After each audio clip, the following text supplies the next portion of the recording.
So back in January 2009, this guy right here, the bald one, not balding, but still the balding one. I'm balding. Well, he was published in a magazine for this thing. What's this called? Orgoth Tower. Orgoth Tower. Why is it called Orgoth Tower? I saw the article in a previous No Quarter magazine. It was an illustration, and I thought it was cool, so I wanted to turn it into an actual 3D model, and I just embarked on reproducing it as best I could, and that's how it all started. So in here, he lists exactly what you need to do. But today, we're going to read it to you, because guess what? Yeah, it's story time. It's also old, you might not be able to find the magazine, you know. No, you can still order it online, I believe. Oh, that's good. Okay, so let's read this. When I first saw the art... I'm not doing that. What? Just kidding. Oh, I actually did say that in there, didn't I? When I first saw the artwork for the Orgoth Tower in No Quarter, I knew I wanted to build it someday. So emotional. It was very impressive and awe-inspiring, which combined to create a cool terrain piece. My roadblock, however, was creating the molds I would need to accomplish the piece. When my nephew, Ayn, became fairly proficient at mold making, he told me how to make molds because the terrain pieces I created are for personal use. I sometimes use materials that are easy to manage but can often be brittle. The Orgoth Tower presented here falls into that category and is not intended for rigorous use, say at a game store, but it meant to be used as more of a showcase piece or central landmark at your battles at home. Or someone kicking it. Did he actually kick it? Yeah, I kicked it. Yeah, that's why this tip right here is missing. That's why it's also busted. It got busted. I had to re-glue it. What's this missing? This one. That one. Oh, it is. Yeah. Cool. So let's build this thing. Let's build it. Let's go. all right. Go! Okay. So what this is mainly made out of is foam core. Foam core is used You want in to a grab lot a piece of foam core real quick? Foam core. Right building. here. It's used in a lot of building thingies, Billy Whoppers. And that's basically what most of it is made out of. It's what this whole entire base is, the main structure of it, and the tower is made out of in these little circly platform. So the best way to kind of work with foam core, I actually learned this too. You can use hot glue. Do you know that? Yeah, that's how I do that now. Yeah. So in here, he has it labeled as White glue. White glue, like PVA. like PVA glue, Elmer's glue. But I learned from building that thing for my class that you can just use hot glue. It's easier to work with, and you can just almost insta do it, and you don't need pins to actually hold it together. So that's pretty nice. I used PVA back then just because that was what I was used to, but I have since Adapted, evolved. I use hot glue, a lot faster and way easier. But you can pin it. Part of the pinning process is when you're doing it, because you're going to end up covering it up anyway. You just pin it together as you're building it. So when you make like a structure like this though, you can't really tell on camera. So I don't know if you can really tell, but so the tower, most towers are kind of like perpendicular, the sides to each other. But on this, you kind of tilted them in, so the bottom radius is actually a tad bigger than the top. And so when you cut foam core to do that, you kind of need to like bevel the edges, so that when you put them together, you don't have like these major gaps. So when you're putting it together, it kind of are a little more flush. Does that make sense? Yeah. Oh yeah. So we're gonna just go through the actual step-by-step of how to build the tower now, albeit me and Jake didn't build it. The bald one. You don't know. One of the things that I did when I was working for No Quarter is in my contract, I actually had it written in my contract that 6 months after it published, I own my own tutorials. So if you're wondering if I'm doing something I shouldn't be, no, I wrote it in my actual contracts with Privateer Press that I could use all of my tutorials 6 months after it was published. In fact, this was actually kind of unique. This is a unique situation with the Orgoth Tower, because I built it with no contract or not even having the idea. I was actually going to put it on a site that I used to be part of. It's called Terrain Thralls. And I built it with that in mind and putting it on there. So I took all my pictures and wrote it all out. But as soon as Privateer Press saw it on the forum, when I posted it, they wanted to put it in their magazine.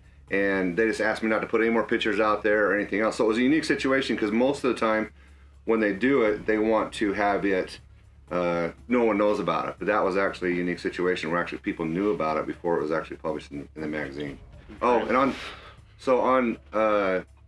Terrain Thralls, I'm not sure if the site exists anymore, but my call sign on there is Scarab7664, and I still have a lot of tutorials up there.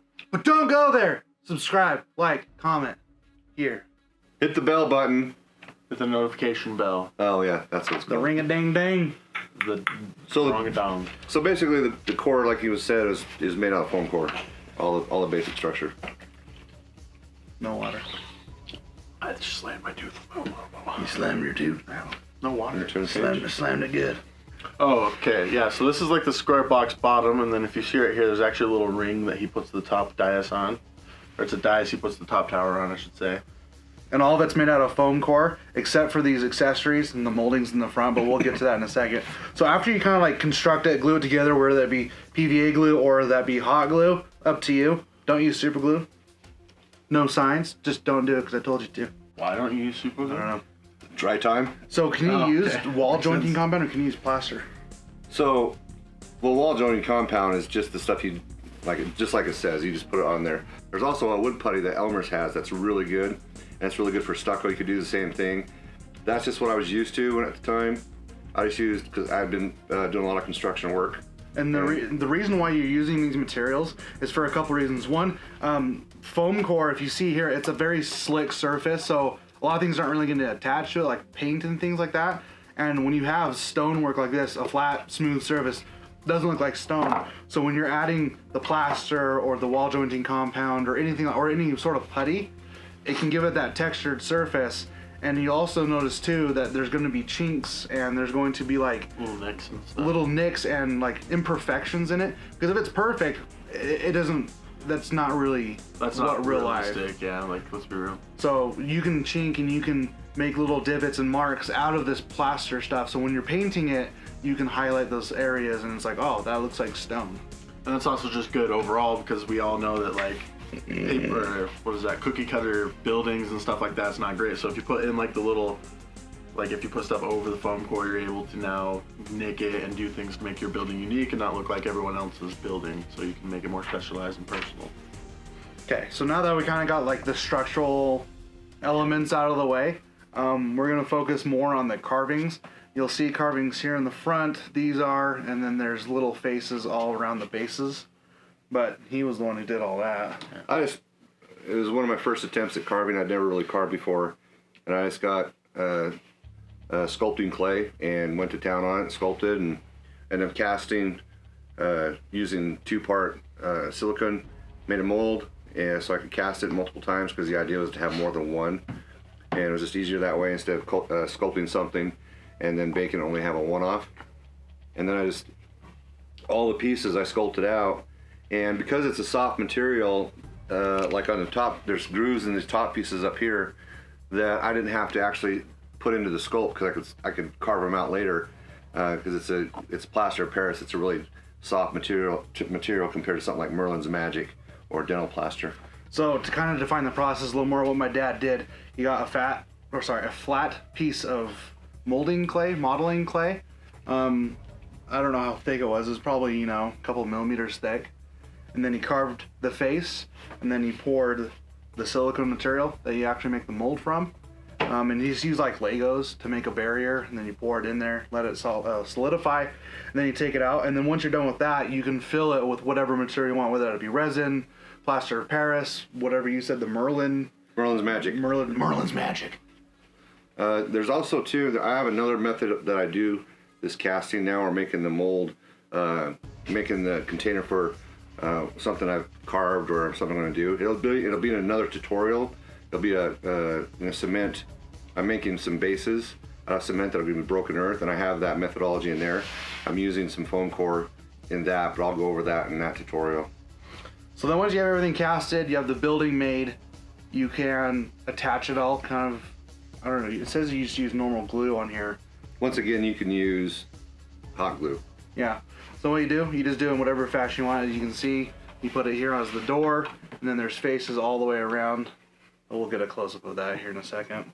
And then the coolest part for me is when you have everything assembled and you have everything kind of done, is the weathering. And I think weathering is the coolest thing because it does a couple things. One, it makes it so it's your own personal piece. It's not just a cookie cutter.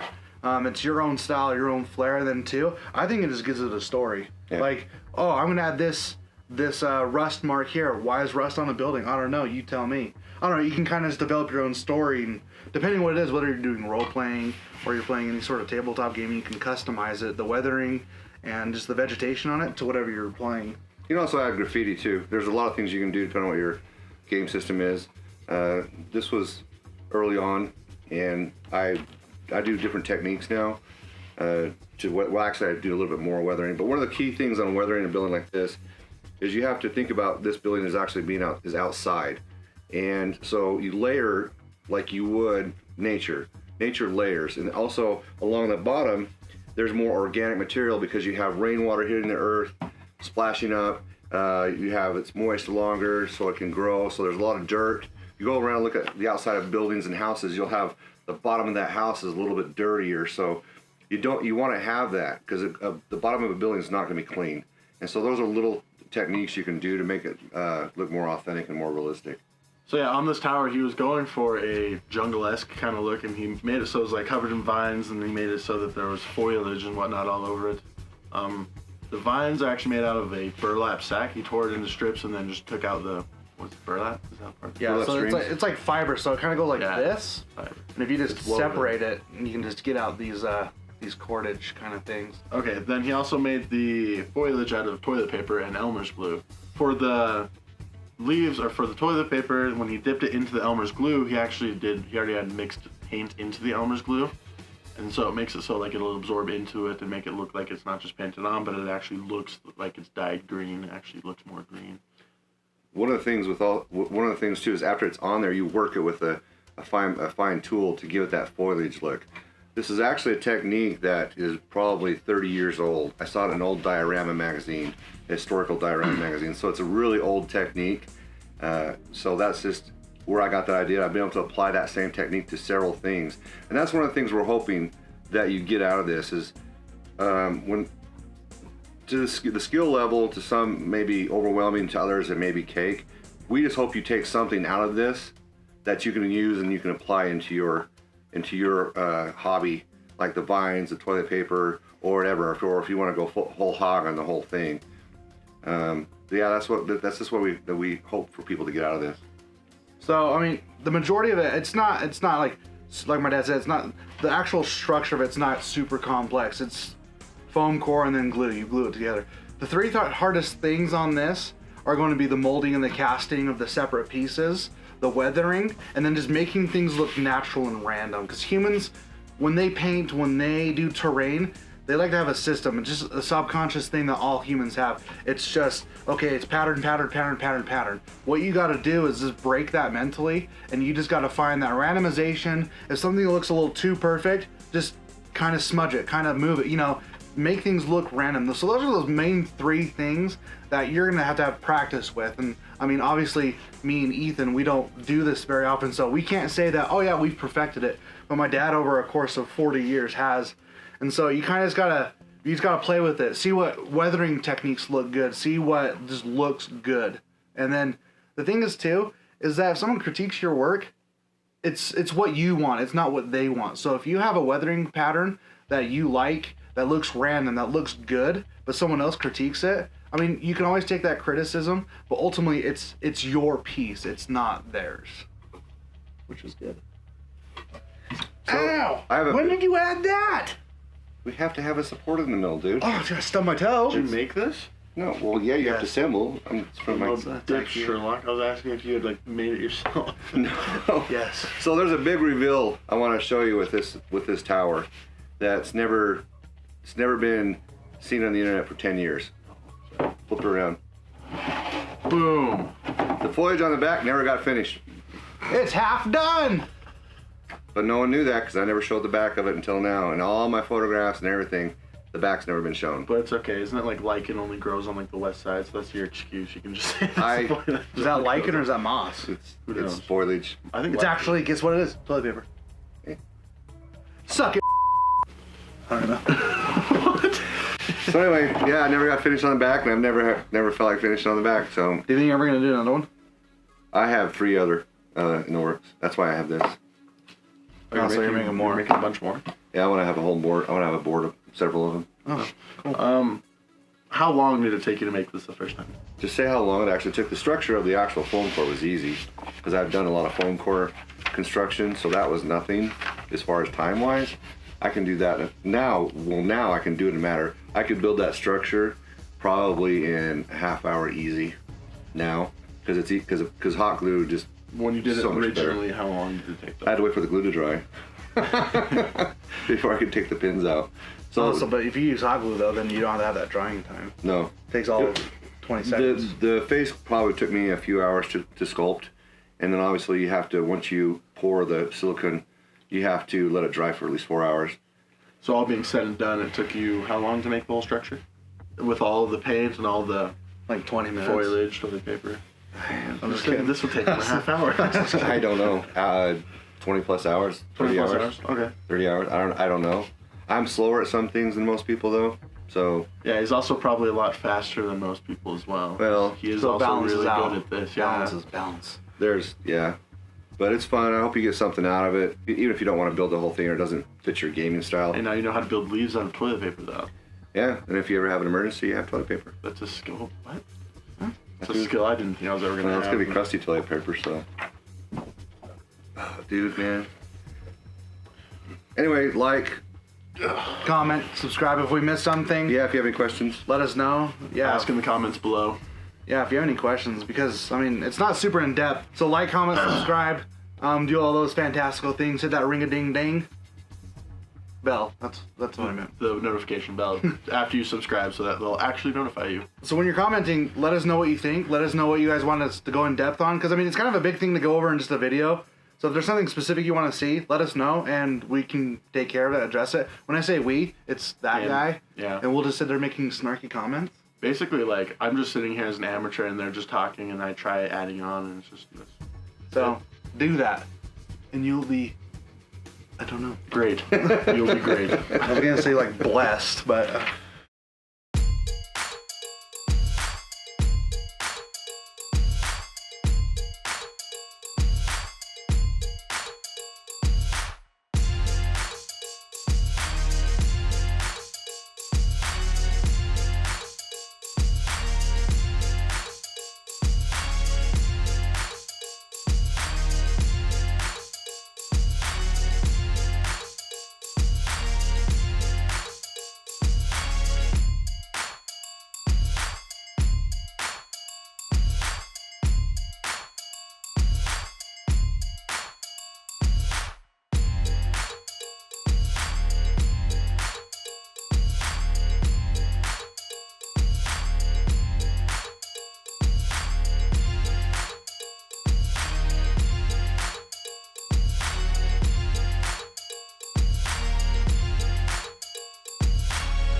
Cool fire.